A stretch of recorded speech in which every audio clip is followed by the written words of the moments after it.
పెడదాం. ఓం నమః శివాయ గురు. ఓం నమః శివాయ. ఏం చెప్పుకుందాం ఈరోజు? మామూలుగా కథ చెప్పుకుందాం. ఒక పెద్ద వ్యాపారస్తుడు బాగా డబ్బు సంపాదించాడు. పేరు డబ్బు చాలా ఉంది. దురదృష్టం ఏంటంటే ఆయనకు వారసులు ఎవరు లేరు. ఆయన తర్వాత ఇది ఎవరు నిర్వహిస్తారో అర్థం కాదు. బాగా సంపాదించాడు. సాధారణంగా అక్కడితో వదిలేయాలని ఎవరు అనుకోరు కదా. ఏదో రకంగా కంటిన్యూ చేయించాలనుకుంటారు. ఏం చేయాలి అని ఆలోచిస్తాడు. సరే, నగరంలో ఉన్న యువకులందరినీ రమ్మంటాడు. అందులో మంచి వాళ్ళని, తెలివైన వాళ్ళని ఎవడో దత్తత తీసుకోనో వారసుడిగా ప్రకటించో ఆ వ్యాపారాన్ని కంటిన్యూ చేసి సమాజానికన్నా ఉపయోగపడతాడని. సరే, నగరంలో యువకులందరూ విషయం తెలిసింది ఎందుకు అని. ఇంకేమిటి, రెట్టించిన ఉత్సాహంతో శతకోటీశ్వరుడు, మొత్తం మనం వారసులు అయిపోతాం, ఎవడికాడ తిరుగుతాడు.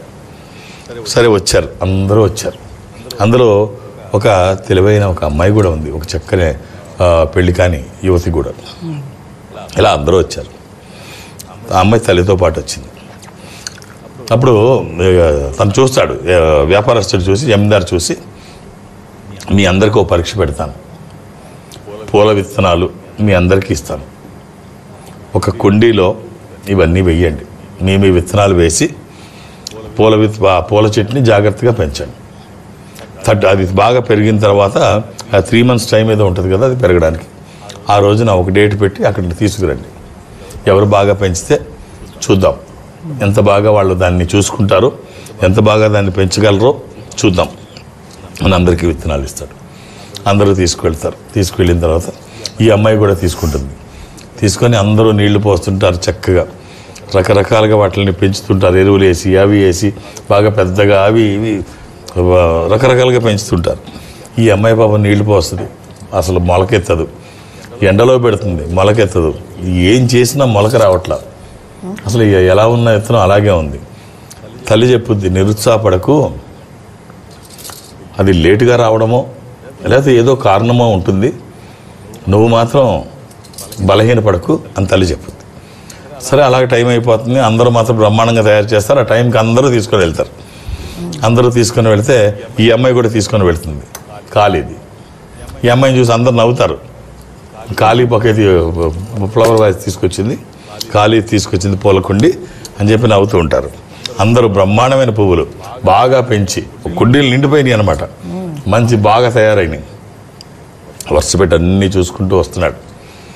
ఈ అమ్మాయి దగ్గరికి కూడా వచ్చిన తర్వాత చూస్తాడు, ఏమిటి ఖాళీగా ఉంది అని.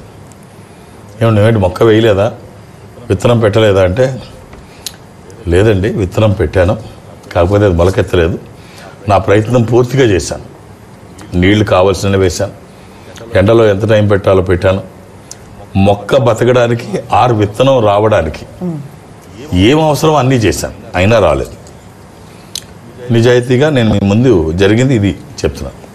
సార్ అన్నీ చూసిన తర్వాత ఆ వ్యాపారస్తులు ఏం చేశారంటే, ఈ అమ్మాయి చేయి పట్టుకొని పైకెత్తి ప్రకటిస్తాడు, ఈ అమ్మాయే నా వారసురాలు అని. ఎందుకు కారణం చెప్పమని అందరూ అడుగుతారు. అదేలాగా అమ్మాయి ఉత్తి ఖాళీ తీసుకొచ్చింది, మేమందరం చక్కగా మీరు ఇచ్చినవి బాగా పెంచి తీసుకొచ్చామంటే, మరి పిచ్చవెదవల్లారా, నేను ఇచ్చింది ఉడకబెట్టిన విత్తనాలు ఇచ్చాను మీకు, అవి మొక్కలు రావు, మొలకెత్తవు. సో మీలో నిజాయితీ టెస్ట్ చేయాలని. వారసత్వం అంటే నిజాయితీగా కూడా ఉండాలి, సామర్థ్యమే కాదు. మీలో ఎవరిలో ఆ నిజాయితీ నాకు కనిపించలేదు. సామర్థ్యంతో పాటు నిజాయితీ కలిగిన ఈ అమ్మాయి మాత్రమే వారసురాలు. సో కట్ చేస్తే మీ సామర్థ్యానికి నిజాయితీ తోడైతే ఎప్పుడూ మీరు ఓటమి అనేది జరగదు. ఒకరోజు కాకపోతే ఒకరోజు అయినా మీ సామర్థ్యము, మీ నిజాయితీ ఖచ్చితంగా సమాజం గుర్తిస్తుంది. అలా ఉండడానికి ట్రై చేయండి.